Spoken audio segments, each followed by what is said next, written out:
যেটা আপনার কাছ থেকে জানতে চাই যে ভারত কি টার্গেট চীনের কাছে, চীনের টার্গেট কি, কেন এই একটা হাইড্রোজেন বোমা পরীক্ষামূলকভাবে ফাটানোর সিদ্ধান্ত নিল চীন? টার্গেট কি ভারত? দেখুন, সেইভাবে টার্গেট তো ভারত, আমি বলবো যে শুধুমাত্র ভারত নয়, সমগ্র বিশ্ব। কারণ যে কথাটি আমি বলছিলাম, শি জিনপিং এর যে চায়না ড্রিম, এই চীনের স্বপ্ন, সেইটা কি সেটাকে সম্পূর্ণভাবে তাকে যদি তারা বাস্তবায়িত করতে পারে, সেক্ষেত্রে তাদের ভারত ছাড়াও ভারতের আগে অনেকগুলি দেশ আছে, যেমন জাপান আছে, তাদের বহুদিনের শত্রু দেশ এবং খুব কাছেই অবস্থিত। তার উপরে আর বড় ইকোনমি, একটা ডেভেলপড ইকোনমি আমেরিকা তো রয়েছে সর্বাগ্রে। কারণ চীনের এই মুহূর্তে লড়াই, চীন এই মুহূর্তে জিডিপিতে এই মুহূর্তে দ্বিতীয় স্থানে আছে, জিডিপি বা সামরিক শক্তি সব দিক থেকে যদি দেখা যায় মার্কিন যুক্তরাষ্ট্রের পরে।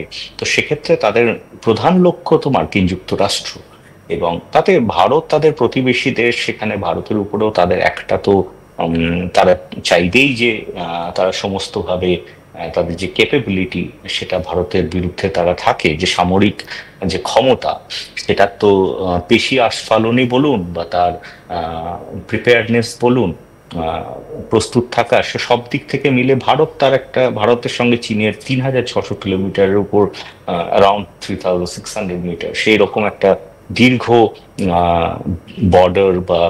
বর্ডার সীমানা তারা দুই দেশ শেয়ার করে। তো সেক্ষেত্রে ভারত তো তাদের সবচেয়ে বৃহত্তম প্রতিবেশী দেশ।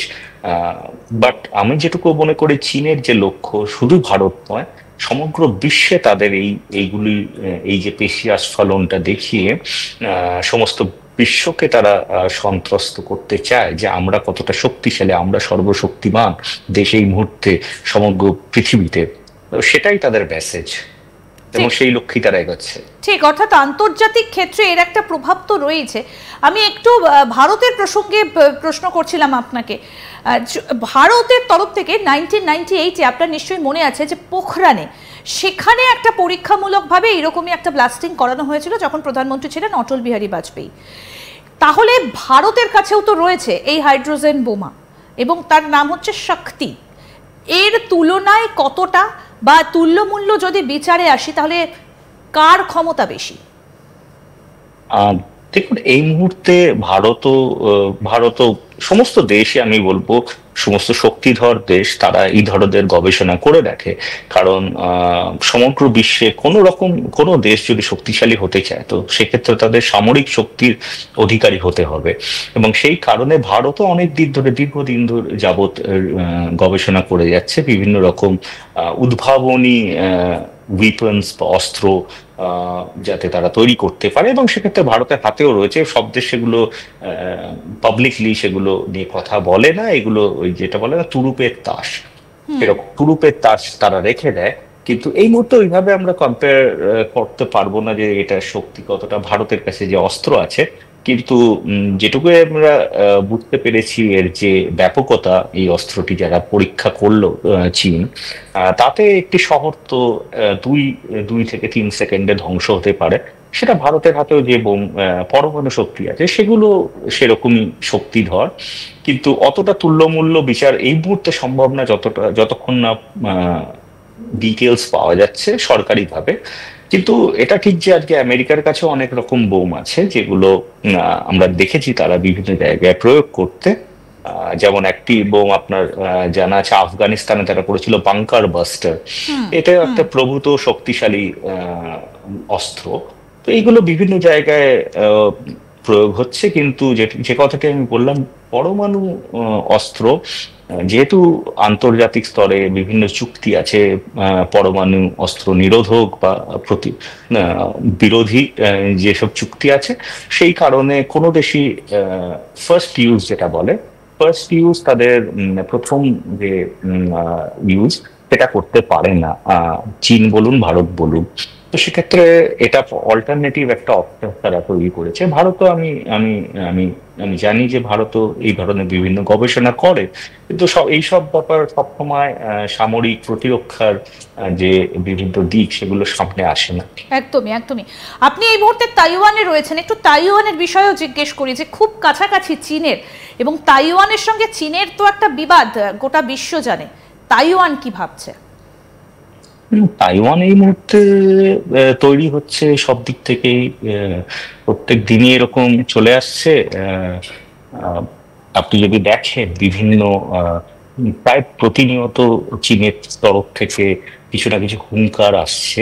তো সেই জন্য তারা তো সামরিকভাবে প্রস্তুত হওয়ার চেষ্টা করছেই, এবং এটি আজকের না, এটা বিগত কয়েক দশক ধরে চলছে, এখন আরো সেটা বেড়ে গেছে। তাই সেটা নিয়ে আমরা আরো বেশি ভাবছি, আলোচনা করছি, কিন্তু এটা প্রতিনিয়ত বিভিন্ন যে থ্রেড গুলো আসছে এটার মধ্যে একটা।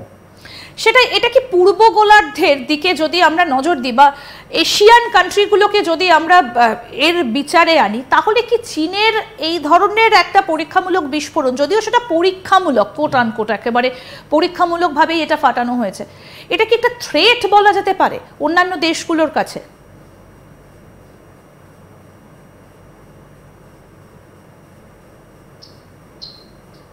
সরি, আপনি আরেকবার রিপিট করুন, আমি শুনতে পারলাম না, কোনো যেটা যান্ত্রিক বলছিলাম যে গোলযোগের কারণে।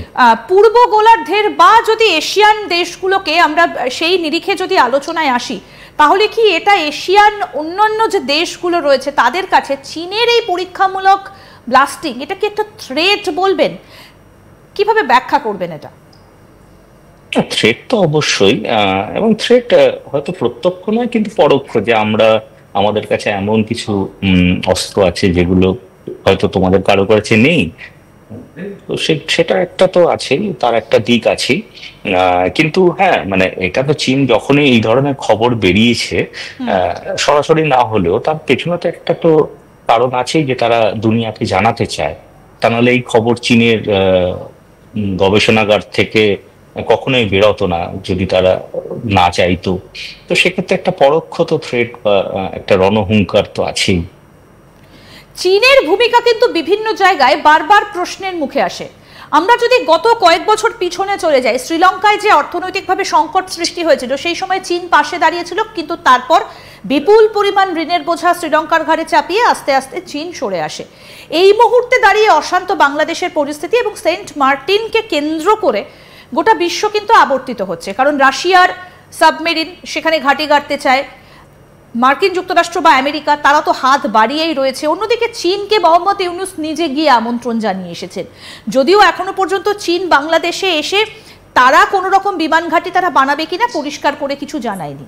তার মধ্যেই এই ধরনের একটা পরীক্ষামূলক বিস্ফোরণ, কোথাও কি রাশিয়া এবং আমেরিকাকে একটা বার্তা দেওয়া যে তোমরা যদি এই পূর্ব গোলার্ধে আসো বা এশিয়ান কান্ট্রির দিকে চোখ তুলে তাকাও, তাহলে আমরাও ছেড়ে কথা বলবো